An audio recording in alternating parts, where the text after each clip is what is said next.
वासी बेंद्रे. छत्रपती संभाजीराजावर अभ्यास करण्याकरता 1919ला बेंद्रे ज्यावेळेस लंडनला गेले त्यावेळेस त्यांच्या लक्षात आलं की महाराष्ट्रामध्ये शिवरायांचं जे चित्र वापरलं जातं ते चुकीचं आहे.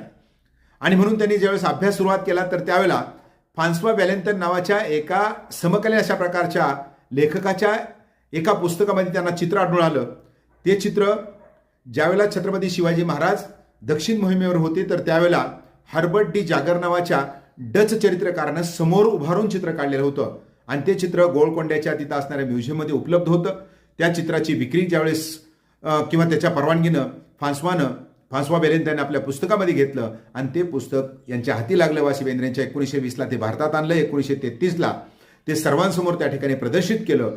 महाराष्ट्र शासनाची परवानगी मिळाली आणि त्यानंतर ते आज प्रचलित झालेलं आहे. ते चित्र वासी बेंद्रेने भारतामध्ये आणलं आणि हर्बर्ट डी जागर नावाच्या एका इतिहासकाराने ते चित्रित केलेलं आहे.